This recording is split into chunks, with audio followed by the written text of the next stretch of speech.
Congratulations. It is also my honor to introduce tonight His Excellency Sir Ronald Michael Sanders, our eminent and illustrious presenter this evening. Sir Ronald Sanders is Antigua and Barbuda's Ambassador to the United States and Permanent Representative to the Organization of American States, posts he has held since 2015.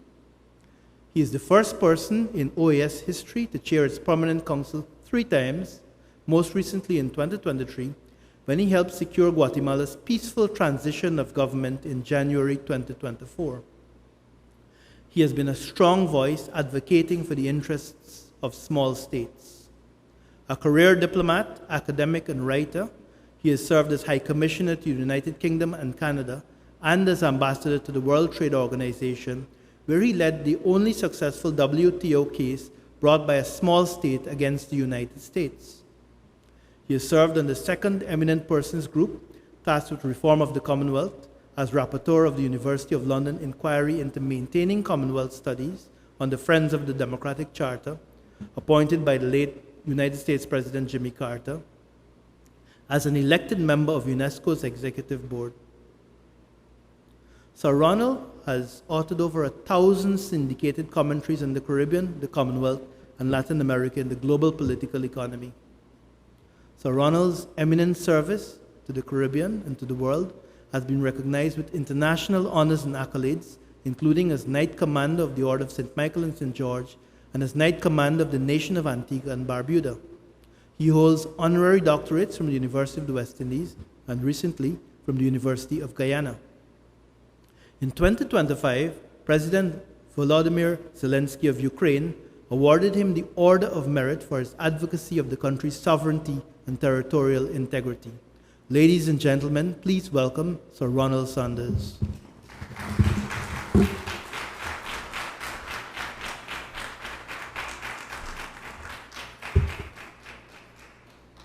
Good evening, both to the audience here in the George Walker Theatre of the University of Guyana, and also to the many friends who are joining us online across the Caribbean at the invitation of the Organization of Commonwealth Caribbean Bar Associations. Distinguished members of the organization, ladies and gentlemen, Excellencies, it was with some hesitation and not a little humility that I deliver a lecture on international law and sovereignty before so distinguished an audience. I am a practitioner of diplomacy who, for more than 4 decades, has had to wrestle with realities that often mock the aspirations of law. I dare to address you only because your president and past president invited me on the strength of my experience in many international theaters, contending for the rights of small states, and because this lecture is given in honor of a man who lived at the intersection of law and diplomacy, Sir Shridath Ramphal, who I was privileged to have as my mentor for half a century. Sir Shridath, as you heard, was a central architect of Caribbean integration and a committed advocate of international law. Born here in British Guyana in 1928 and trained at King's College London and Gray's Inn, he began in service to West Indian unity, first by drafting the constitution of the defunct West Indian Federation, and then the 1965 Carifta Agreement, which was signed at Dickinson Bay in Antigua, the seed from which the Treaty of Chaguaramas and CARICOM grew. As Attorney General and Foreign Minister, and later the Commonwealth, longest-serving Secretary General, he upheld law as both sword and shield against oppression, a shield for the powerless.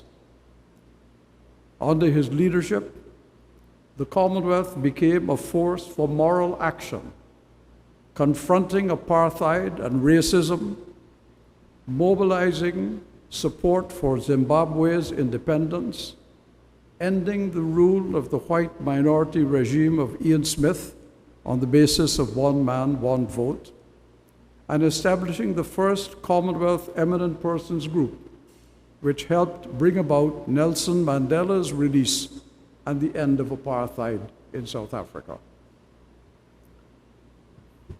As you heard earlier, Mandela would say of him later that he is one of those men who chose the entire world as his theater in the fight for human justice. For Sonny Ramphal, sovereignty was never the unfettered exercise of national power. It was interdependence on the law, the conviction that humanity's safety depends on international law to restrain power, to resolve disputes, and to define justice beyond borders. He helped advance the United Nations Convention on the Law of the Sea, entrenching the oceans as the common heritage of all mankind. Within the Caribbean, he championed the Caribbean Court of Justice as both guardian of the revised CARICOM Treaty and symbol of regional maturity, insisting in his own unique style, and I will quote his words directly. He said, "Now that we have created our Caribbean Court of Justice in a manner that has won the respect and admiration of the common law world, it is an act of abysmal contrariety that we have withheld so substantially its appellate jurisdiction in favor of that of the Privy Council." I think those words tell you how strongly he felt about the need for the Caribbean to stand behind the Caribbean Court of Justice and not to loiter, in the words of Errol Barrow, on the parapets of the Privy Council where we did not belong.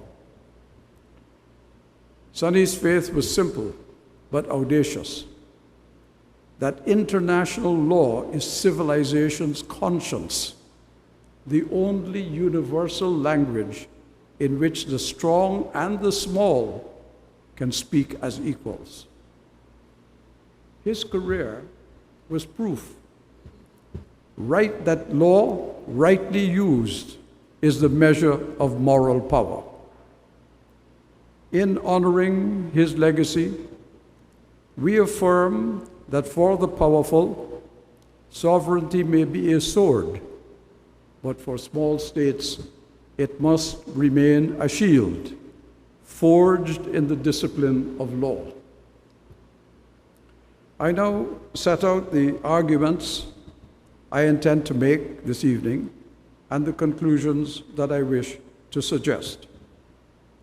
First, that while sovereignty in the modern order is both a right and a capacity, every state holds the right, but not all possess the capacity to exercise sovereignty freely. Second, the international system, while proclaiming sovereign equality, has long managed power rather than equalized it. And today, the powerful are stripping away the pretense that once sugar-coated the ugly truth. Nominal sovereignty, yes. The capacity to exercise it, no. Third, for small states, especially in the Caribbean, the defense of sovereignty rests not on force, but on law, not on bravado, but on collective action.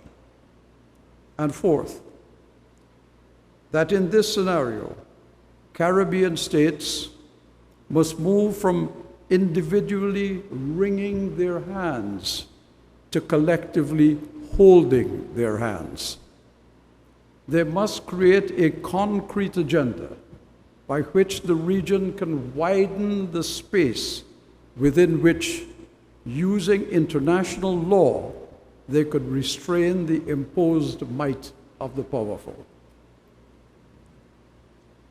From the birth of our nations in the Commonwealth Caribbean, we understood that sovereignty for small states is conditional, bounded by economic dependence, geography, and the will of the powerful. We invested not in armies and navies, but in principles set out in the charters of the United Nations and the Organization of American States, the International Convention of the Law of the Sea, the jurisprudence of human rights.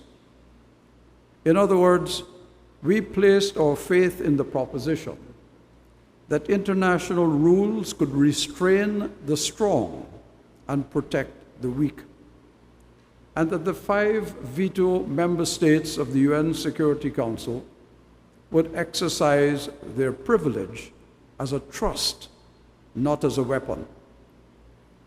Yet, in practice, that veto has become a license for impunity in some cases when the 5 veto members happen to offend the UN Charter, and paralysis when they fail to act to stop aggression in other parts of the world.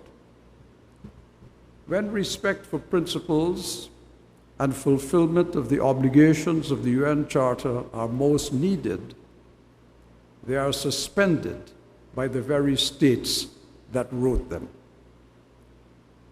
The Council, the Security Council, that was designed to defend the weak, has too often become the instrument through which the strong escape restraint. For small states, this failure is not academic. The survival of small states depends on keeping faith with the UN Charter and with international law, however much both may be ignored from time to time by the powerful. If the guardians of the Charter will not uphold that balance, then it falls to those of us who still believe in the rule of law to defend it, not sometimes, but all the time, not for short-term political gain, but for sustainable protection. Here is a stark reality of what we all know to be true. In law, all states are equal. In practice, they are not. Sovereignty, as I said before, is both a right and a capacity. The right is universal. The capacity is unequal. Capacity is constrained by scale, by exposure to climate and financial shocks, by the lack of adequate capital and technology. The result is that legal sovereignty, the formal right to act autonomously, belongs to all, while political sovereignty, the power to act without permission, belongs to the few. Political sovereignty, the power to act without permission, belongs to the few. But the small and the weak cannot accept the diminution of law in the face of might. For law is their recourse and their ultimate shield. In 416 BCE, when the Athenians demanded the submission of the small island of Melos, the Melians pleaded for justice, for neutrality, for the right to exist.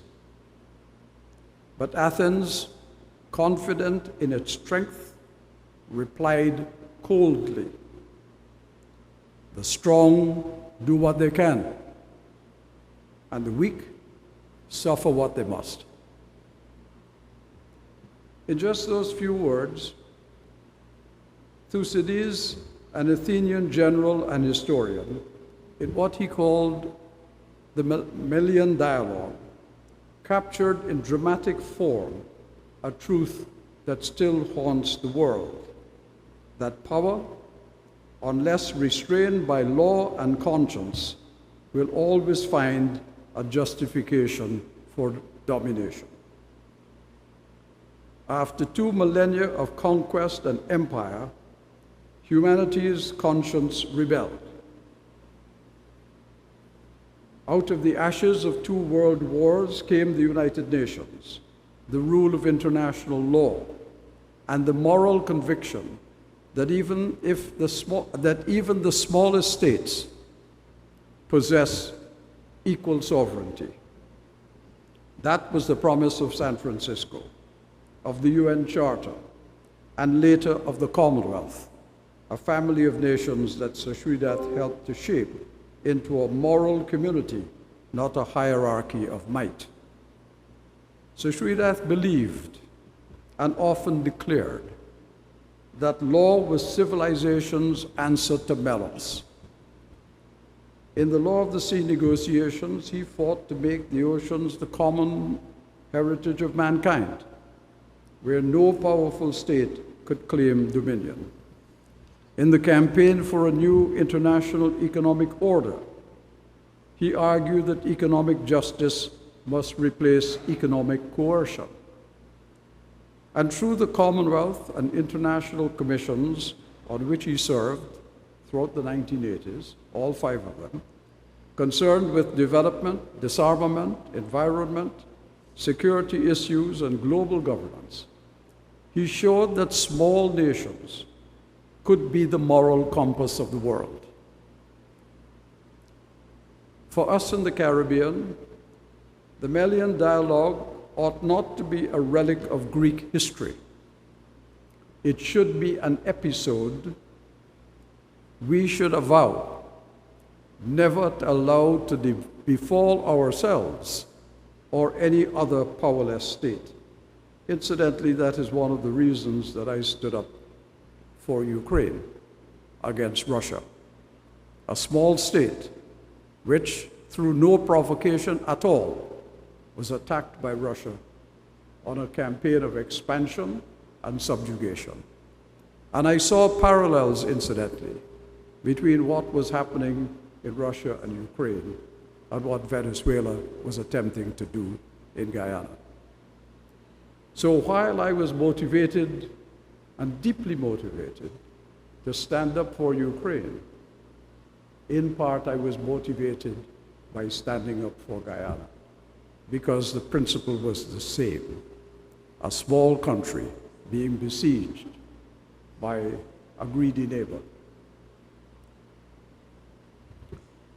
Now, small, open, and vulnerable economies live each day at the crossroads of power and principle.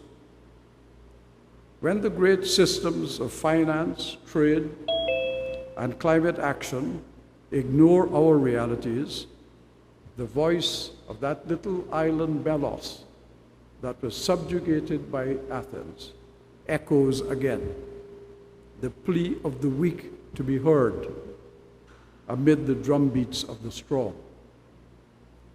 Our demand for climate justice is the sharpest expression of this post-Melian struggle. We in the Caribbean have contributed least to the climate crisis, yet we suffer most from its fury. Rising seas, more frequent and ferocious hurricanes, and drought are no longer merely acts of nature. They are failures of justice. To call for fair financing, loss and damage, and equitable access to adaptation resources is not to beg, it is to insist on law, on justice, and on moral duty. and on the survival of nations that did not cause this harm.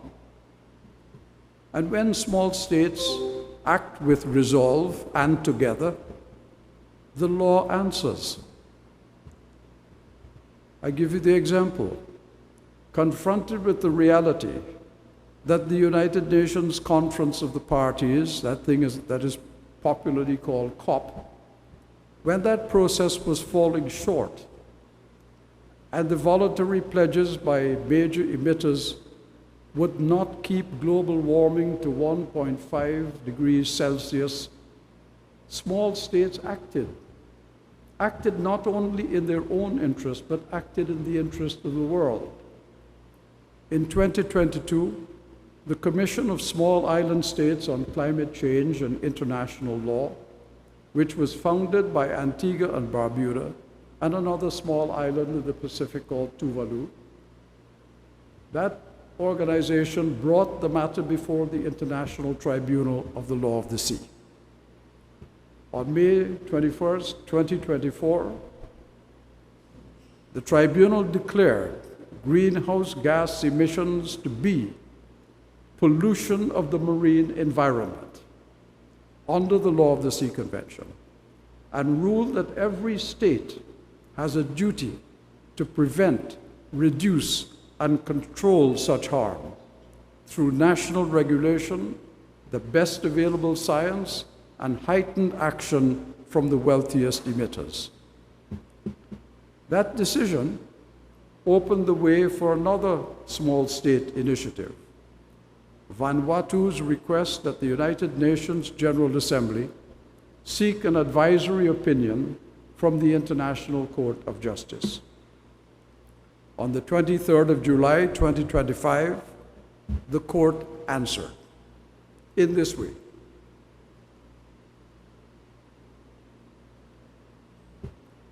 States, all states, have a duty to prevent significant climate harm, to protect human rights endangered by climate impacts and breaches of those duties.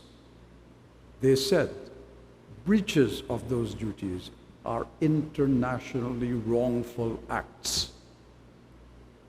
That same year, the Inter-American Commission of Human Rights, responding to a request from Chile and Colombia, sang in harmony with the International Court of Justice. It declared that the right to a healthy environment includes the right to a stable climate, without which life, health, water, and self-determination all wither.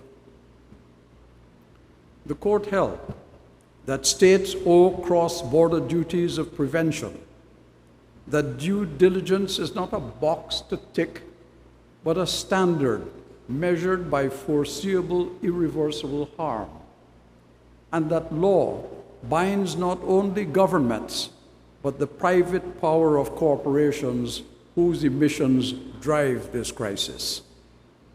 And it went further. Justice requires remedy. States must guarantee access to information, participation, and justice, must assess impacts before approving projects that heat the planet, and they must protect those most at risk: indigenous peoples, children, and coastal communities who are already living with the sea at their door. Together, the rulings of ITLOS and the ICJ, both of which incidentally, and those of you who are lawyers and law students would understand the importance of this, their decisions benefited from the unanimity of the judges. There was not one single dissenting opinion. And added to those two was the Inter-American Court. Together, they affirmed that survival is not a plea for sympathy, but a claim of a right. They widened the legal path for loss and damage and adaptation finance, and they remind the mighty that sovereignty without stewardship is a contradiction. Law is at last catching up with physics. And in that convergence, the powerless find a haven that encourages them to face the turbulent weather of our times. Yet we must be clear, these are still advisory opinions. They are not binding law.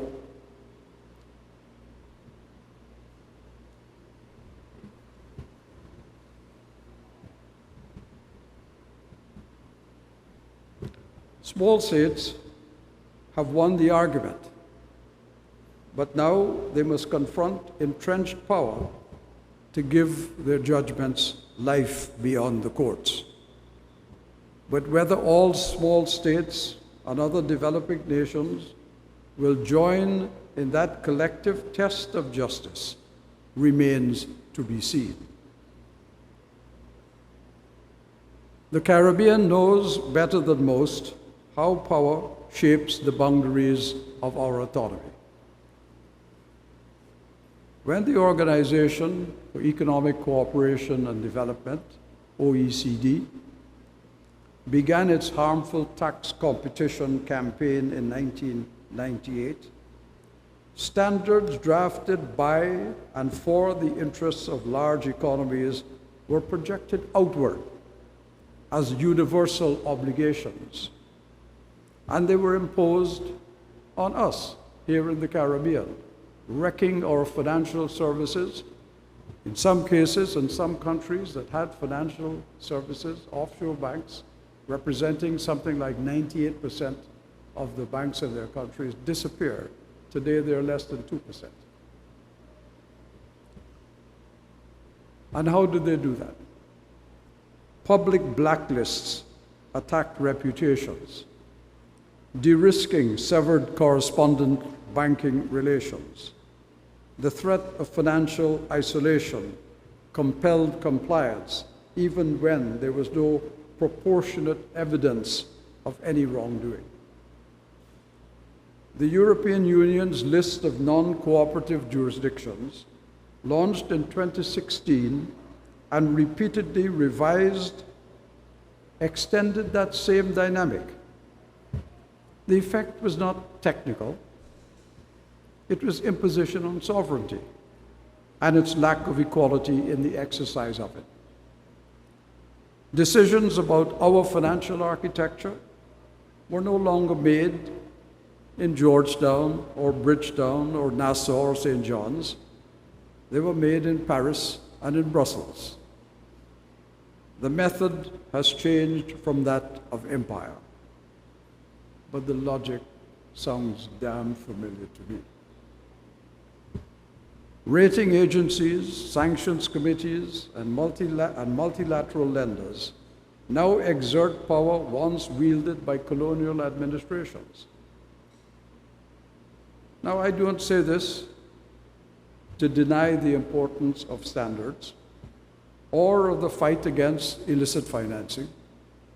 I say it to name a condition in which we find ourselves. And that condition is conditional sovereignty. Independence is respected only so long as we conform to standards set elsewhere by actors who bear little of our risk and none of our accountability. There is too a military dimension, though we have wisely refused to build our identity around armaments. We have no navies worthy of that name, no air force, no battleships. All that we rely on is law, on norms, and on alliances to keep our seas a commons of peace. That reliance was never naive, it was pragmatic.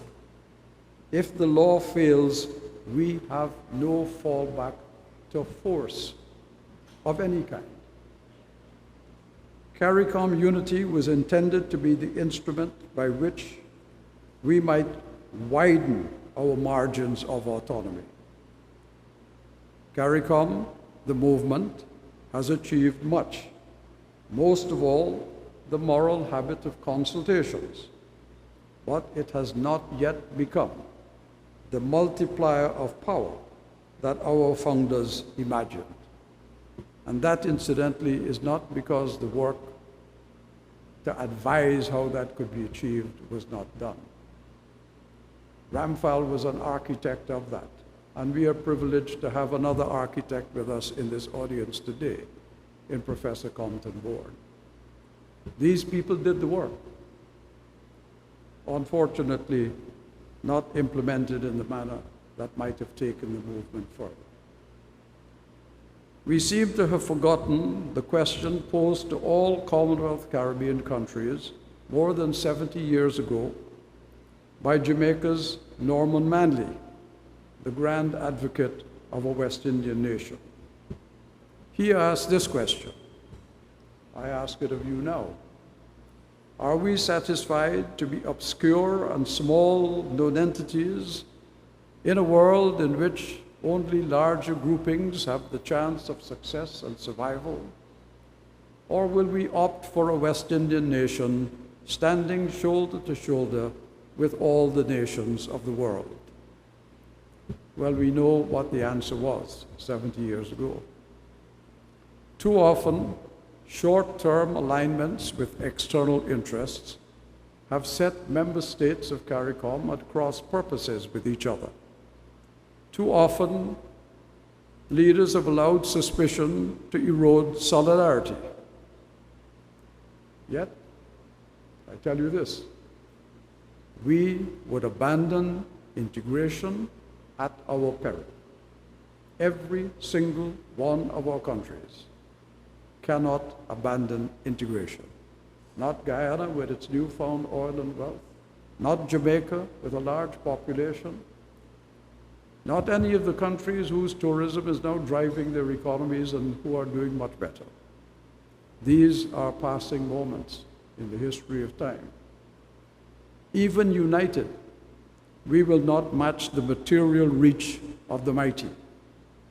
But united, we can at least insist that law be the common language in which power must speak to us.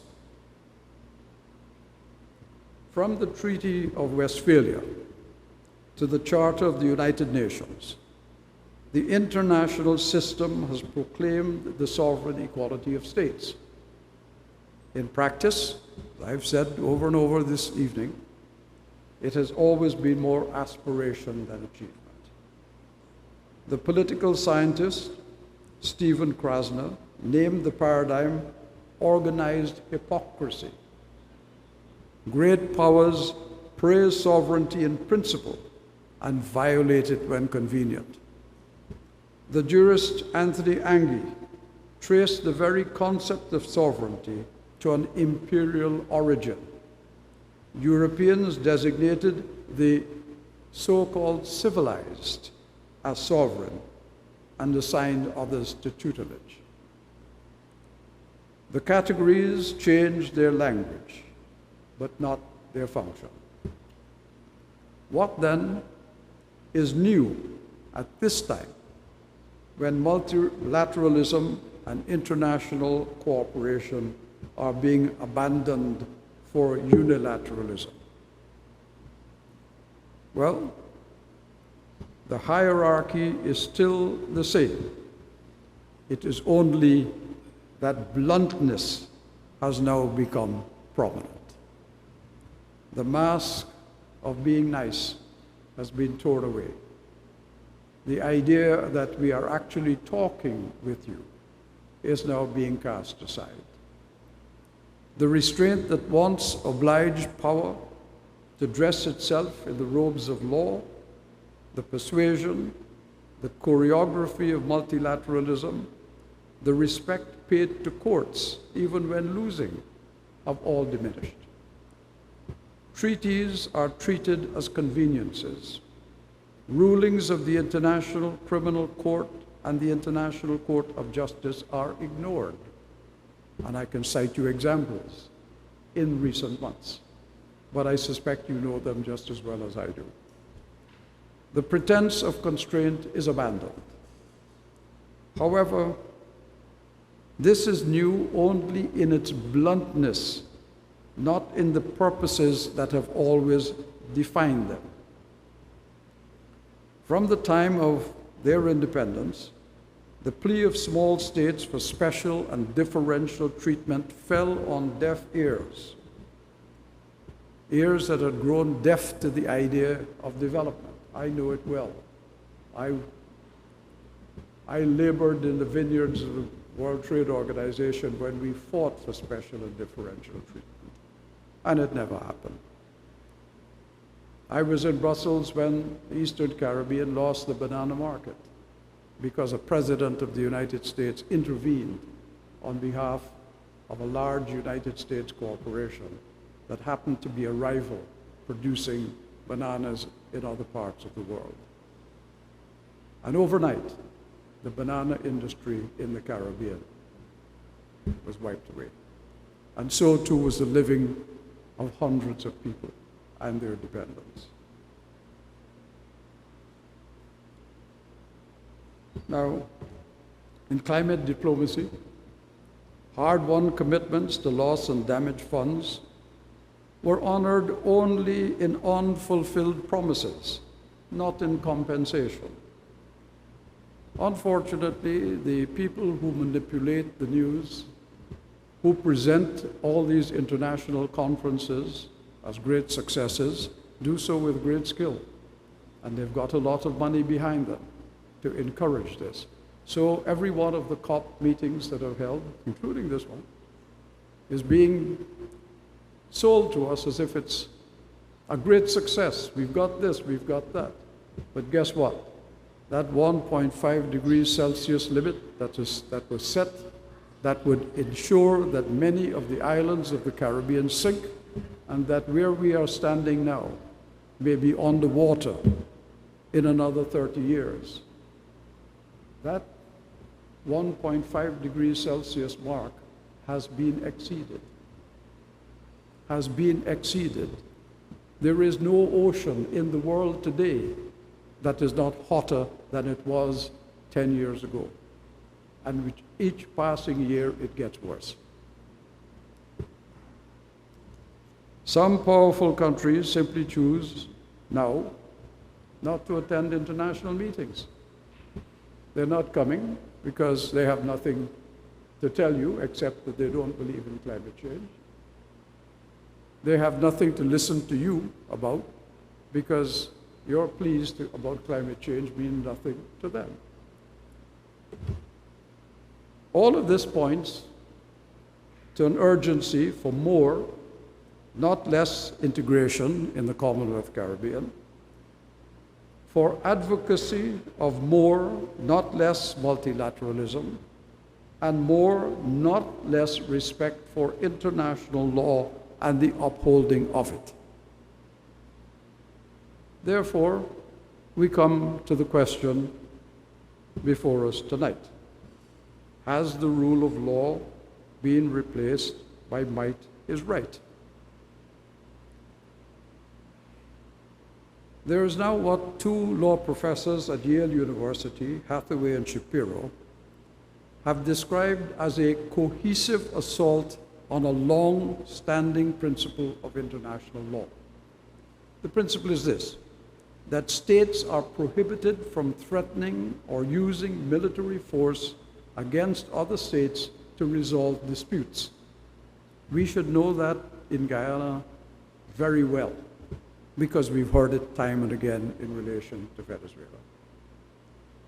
The professors have argued that this assault has been most obvious in Russia's war against Ukraine, but evident too in the threats by the US administration to use military force to seize Greenland and the Panama Canal. Within our region, the recent US military buildup directed at Venezuela, and Venezuela's own military threats and actions against Guyana are arguably violations of the UN Charter, which prohibits the threat or use of force against the territorial integrity or political independence of another state. Now, in too many theaters of conflict, The principles of the UN Charter have been set aside for expediency. Territorial integrity is violated. Humanitarian law is mocked. International institutions are bypassed. The multilateral order, once humanity's shield, trembles under the weight of unilateralism and indifference.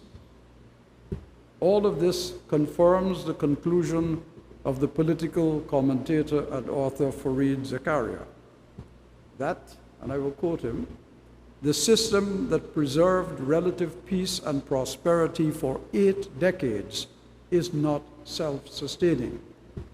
It must be vigorously defended. And it must be vigorously defended most of all by the small states of the Caribbean, which have much to lose from its erosion."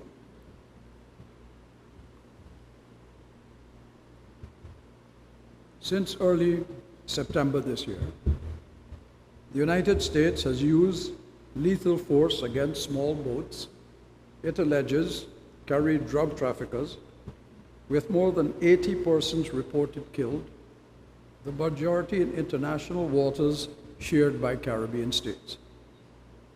Across the region and in Washington, many suspect the show of force is aimed less at interdiction and more at intimidation, or even at the precipitation of the overthrow of Nicolás Maduro, the president of Venezuela.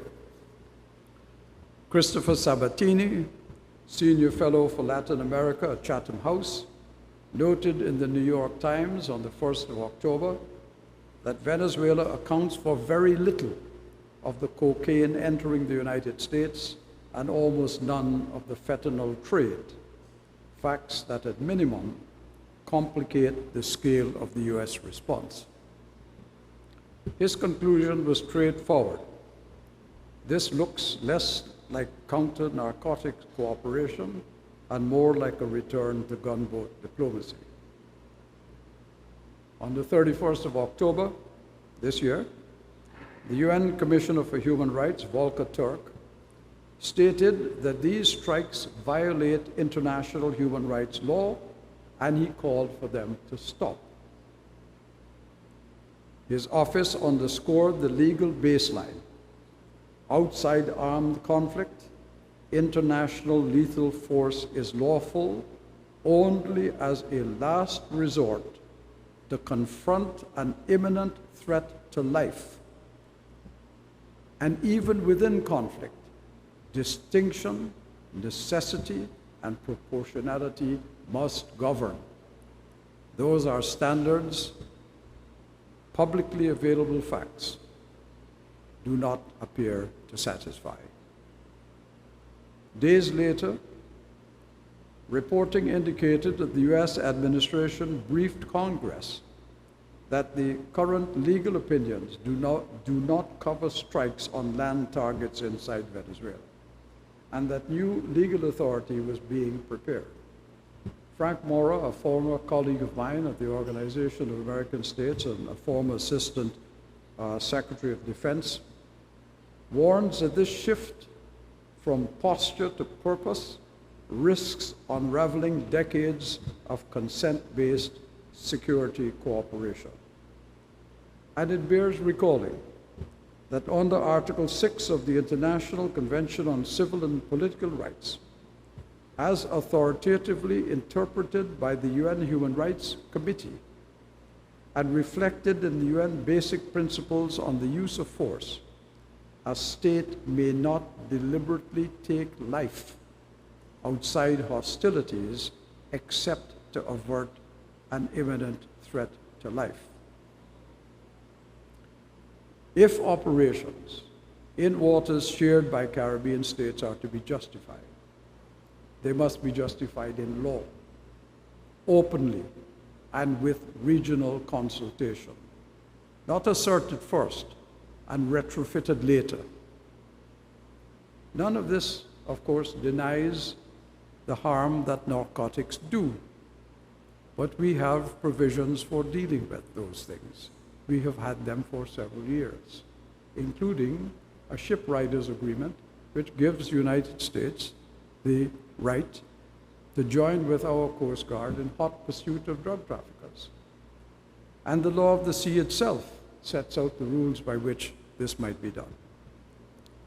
It insists that cooperation be anchored in the UN's Charter rules on the use of force, which is self-defense or security, by self-defense or Security Council authorization, the OS's Charter of Non-Intervention, UNCLOS provisions on interdiction and hot pursuit, and the strict limits that international human rights law places on lethal force.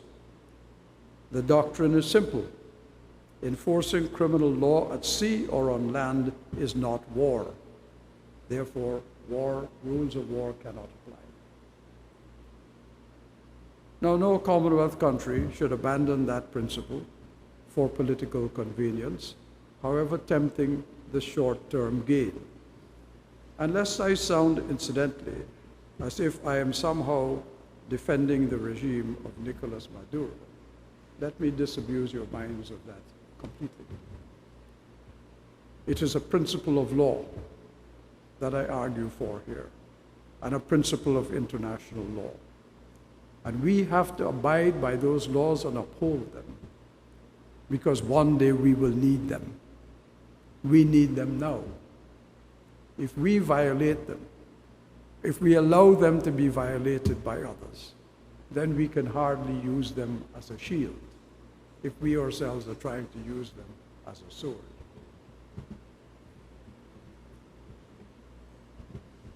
I come now to what I call a CARICOM contradiction. The US action exposed contradictions and conundrums that for 63 years have overshadowed CARICOM's efforts at united positions. The first of them is the description of CARICOM as a community of sovereign states. In reality, governments have often been more concerned with guarding individual sovereignty than they have been with protecting and projecting collective community.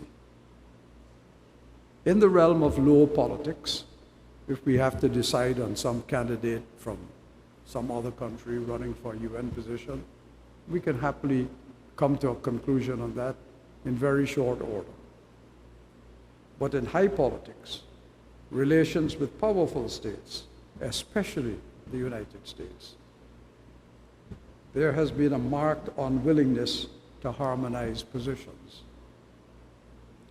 In high politics, individual sovereignty comes to the fore as each country seeks advantage for itself. Thus, in mid-October, heads of government issued a communiqué reaffirming what CARICOM as an institution has long held sacred, that the Caribbean must remain a zone of peace, that disputes are to be resolved by dialogue and not by force, and that every state's sovereignty and territorial integrity must be preserved within the bounds of international law. The Trinidad and Tobago government, however, reserved its position and soon renounced the stated position attributed to all other CARICOM states. Prime Minister Kamala Persad-Bissessar announced a foreign policy realignment and questioned CARICOM's reliability, justifying support for the US military deployment as a matter of national survival. Racked by violent crime, and Trinidad is racked by violent crime, narcotics trafficking, and it does have a great deal of narcotics trafficking, and gang warfare, and they do have considerable gang warfare. She argued that other Caribbean nations enjoyed the luxury of distance while her country bore the brunt of regional lawlessness. You know, we could argue the toss as to whether the rest of CARICOM is responsible for lawlessness in Trinidad and Tobago. or whether that derives from Trinidad and Tobago itself. Whatever the merits of the argument one way or the other, she faces that problem. And therefore, I understand intellectually and emotionally that she would take a position different from CARICOM and the rest of this because she has a problem with which to deal. And therefore, in the expectation that the presence of the United States, or certainly its support, would help her to deal with that problem, becomes attractive. And in the exercise of her own sovereignty, that is the choice she made. The problem with that, however, is that when individual countries make collective sovereign decisions, which are never sustainable in the long run, good for the short term, sometimes, never good in the long term, they have weakened the collective sovereignty of CARICOM. And it is the collective sovereignty of CARICOM that gives us a place in the world. It isn't small islands in the Caribbean. It is not Guyana alone, despite oil and gas and being the fastest growing economy in the world. It's none of those things. These things are all transient. A moment in time. The reality remains the same. We are small, we are weak, and we are powerless. And our strength comes only from our unity and our collective sovereignty. Now, to continue what happened after the CARICOM statement and the Prime Minister of Trinidad and Tobago's departure from it, her remark reverberated across the Caribbean and Latin America, especially as you would expect in Caracas. Venezuela accused Trinidad and Tobago of collusion with Washington and threatened to suspend bilateral energy agreements. It then went further. On the 15th of September 2025, Venezuela's Defense Minister Vladimir Padrino Lopez warned that his country would respond in legitimate defense to any attack launched from the territories of Guyana or Trinidad and Tobago, which he accused of acting on instructions from Washington. The heat of that moment got hotter. The tensions became more escalated, and worry spread throughout the Caribbean. Nobody in the region can afford a war in our waters, not least those tourism-dependent islands who have yachts and cruise ships with passengers, not people who have fishermen in the sea who go out to fish every day so that they can bring back sustenance to help us ensure food security and feed our people. It frightened people that this was happening. Vice President Delcy Rodriguez of Venezuela sharpened the warning. Do not dare, do not even think about it, she said. I sat next to Delcy Rodriguez in the Organization of American States for 2 years. She is a very small but very feisty woman, very strong personality, very threatening and intimidating person. I once sat in a room in the Permanent Council of the US in which she attacked every single country without exception. And when she was done, I said to her, Delcy, that was a marvelous performance. Who have you got left in this room that is your friends? What? It did not seem that she cared. I only relate that story to say that we should not discount the fierceness of the Venezuelan desire to themselves maintain their control of their situation. And I will say now something that I said at this university last Saturday. We should not believe, any of us, that a change in the regime in Venezuela will mean a change in Venezuelans' attitude to us. Because a virus once in the body, grows and mutates, it may become something different, but the virus is still there. Therefore, Guyana has to continuously look at its alliances and its friends, particularly in the Commonwealth Caribbean, to be able to withstand not just the idea, not just the possibility of a military intervention, but also just the idea of it. The idea of it. Now,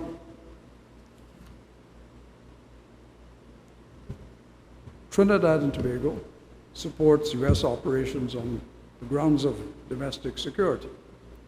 Guyana supports them on grounds of the external threat from Venezuela. A few of the CARICOM leaders are silent, and others call for law, for respect, and demilitarization. The result of all of that is neither collective security nor collective sovereignty. The result of it is fragmentation. The zone of peace becomes a zone of interpretation. Whoever interprets it differently, but it's certainly not being interpreted in the same way by everybody. Now, this is the moment that Sir Shridath Ramphal foresaw when he warned that, and I quote him, "Small states cannot endure as fragments. They can only endure as part of something larger." He taught us that law must be both shield and discipline. Shield against domination, discipline against fear. Today, the greatest peril CARICOM faces is incoherence from within. When the small divide, we give an opportunity for the strong to decide. If the Caribbean cannot speak with one voice in defense of law, others will speak for us in the language of force. That is how sovereignty dies. It dies in acquiescence to power and weakness from division. The greatest challenge to CARICOM today, therefore, is to strengthen community in order to bolster sovereignty. While powerful states and groups of states have at times divided and ruled CARICOM countries, too many of the individual decisions of CARICOM states have been shaped by self-censorship. In other words, by anticipating what a powerful partner expects of them and acting accordingly, even if that means breaking ranks with the CARICOM collective. A more powerful country, incidentally, does not only mean a superpower. It includes any state on which individual CARICOM countries have developed critical dependencies that they place above their own collective relationship. In such conditions, sovereignty, the ability to act without coercion or without the anticipation of it, will continue to elude the Caribbean so long as each member state insists on unilateral prerogatives in matters of high politics. The remedy is not that there should be conformity of opinions, but constancy of the process, debate within the family, decisions made in council together, and speaking with one voice abroad. Sir Shridath Ramphal spent his life proving that law could be both shield and sword, but never a mask for coercion. In Southern Africa, he led the Commonwealth in sanctioning apartheid when many were still calling apartheid engagement. He understood that law without teeth is theater, so he sharpened the teeth, multilateral, proportionate, and moral.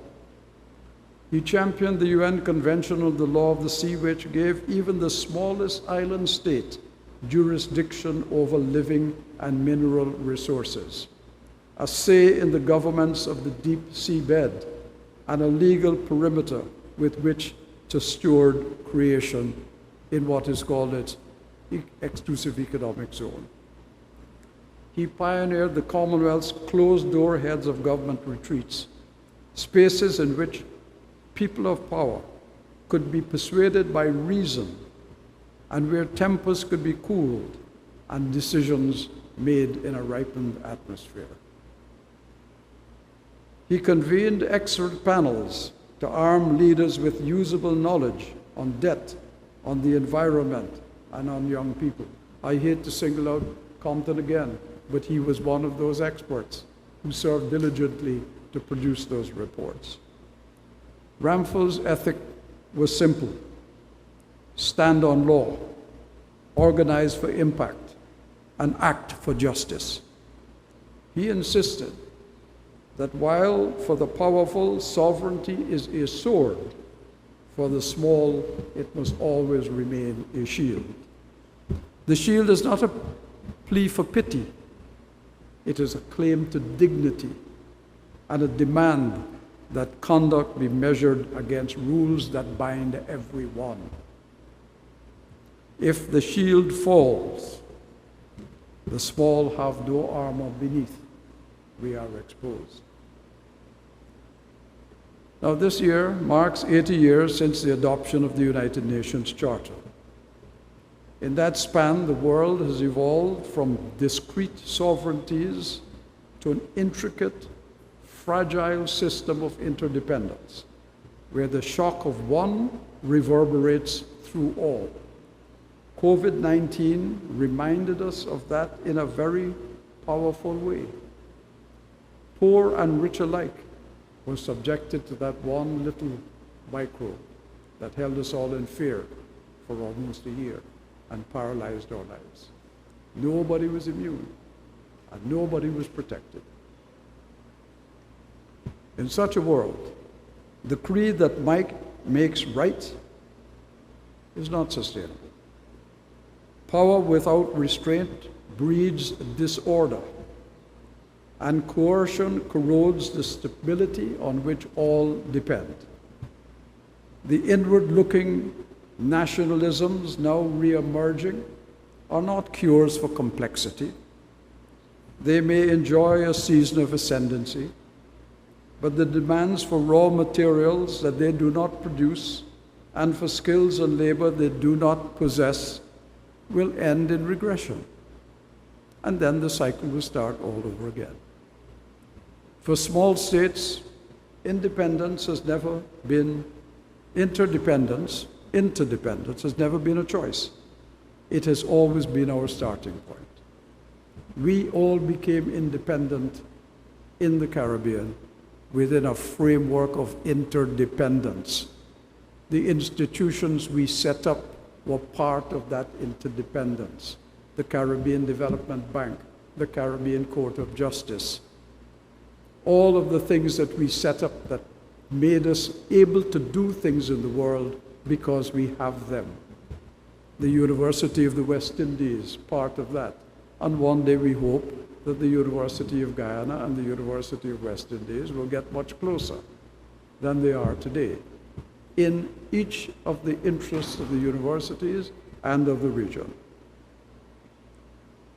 Therefore, in an age when power fragments and uncertainty multiplies, Caribbean integration is not romanticism, it is realism. It is the recognition that cooperation, stability, and predictability are not luxuries, but conditions of existence itself. Now, the inequality of sovereignty is the central contradiction of our time. A doctrine that proclaims equality, yet operates through hierarchy. It is visible, clearly visible, in the veto of the 5 states at the Security Council, in the dominance of wealthy shareholders over multilateral banks, in trade negotiations where capacity, not merit, decides outcomes, and in climate diplomacy where those least responsible for the crisis struggle most to find their survival. For small and vulnerable states, especially in the Caribbean and the Pacific, sovereignty is both precious and precarious. We face the paradox of dependence. That paradox is that we are compelled to engage in a global system to survive, and yet we are forced to make concessions that erode our autonomy. But we have little choice. Economic fragility, limited defense capacity, and exposure to climate and financial shocks narrow the practical meaning of our independence.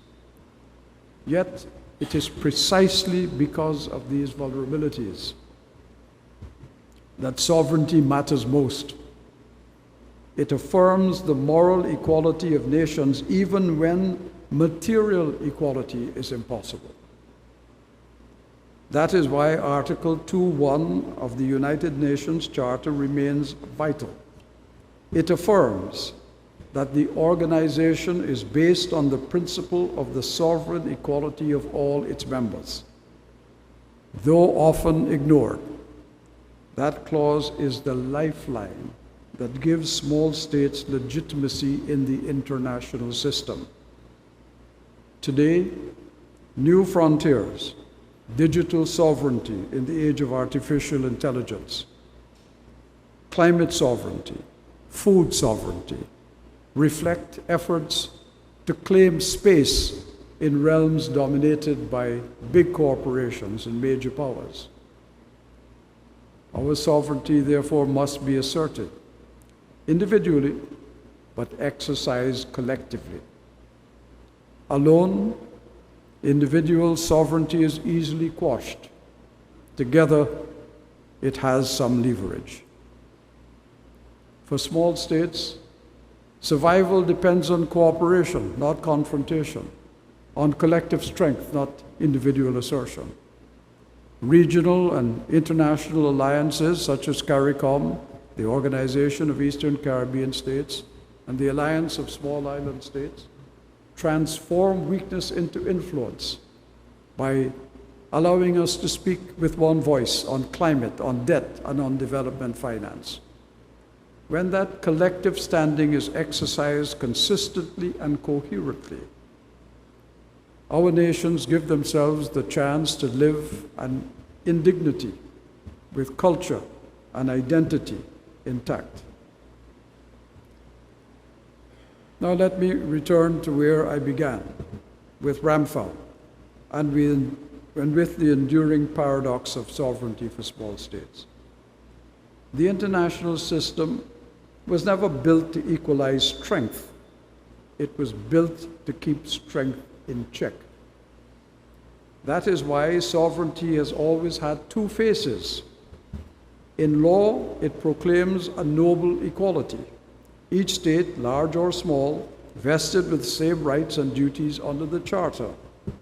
In practice, it is filtered through the hard architecture of power, military reach, financial weight, and technological command. Now, this lecture has walked deliberately between these two understandings. The legal definition points to what should be, and that is sovereign equality, non-intervention, the peaceful settlement of disputes. But law will never abolish power politics. However, it can redirect it. It can tame the turbulence of international anarchy, guiding the struggle for advantage into forums, courts, and negotiations where reasoned argument replaces unrestrained force. But this does not grant small states the luxury of passivity. Our task is to insist, quietly and steadily, that law matters, that promises carry weight, and that rules apply as faithfully to those who craft them as to those who must live under them. Our task is not to bow before any new order that seeks to turn might into right, but to ensure that the old patterns of dominance never regain legitimacy. Caution has its place, but so too does courage. We must continue to affirm that law binds the powerful no less than the powerless, because if we cease to affirm it, we surrender the only shield we possessed. Sovereignty, at its core, is the freedom to choose one's path without coercion. For the powerful, that freedom is taken for granted. For the small, it must be protected, and it must be protected together. That is the real work of Caribbean integration today. And that is why, even when the storms rise around us, we must continue to stand on law and for law, not because law always shields us, but because without it, there is no ground left on which to stand. If the obliteration of tiny Melos by imperial Athens was the tragedy of a world without conscience, then the post-millennial world must be its redemption. Each generation must decide whether to live by Athens's cold maxim that the strong do what they can and the weak suffer what they must. We live by that? Or do we live by Sir Shridath's quiet certainty that true law, by which I mean real law, is not confined to charters or treaties. It lives wherever people choose fairness over force, peace over dominance, dignity over disdain. And so, as we honor Sir Shridath Ramphal tonight, let us renew our commitment to that conviction, that the strong need not do what they can, nor the weak suffer what they must, but that all of us, all nations, bound by justice, may walk as equals on the law. Sir Shridath taught us that small states can speak to great powers with dignity when they speak in the language of the law. So let us do so, calmly, firmly, together, and make the Caribbean not a stage for other people's power, but a platform for our voices raised in unison for our rights. It is a task for which the organization of Commonwealth Caribbean Bar Associations and its members, and all of you who are law students and practitioners of the law in this theater tonight, are well suited to ensure is implemented. Thank you all very much. Good night.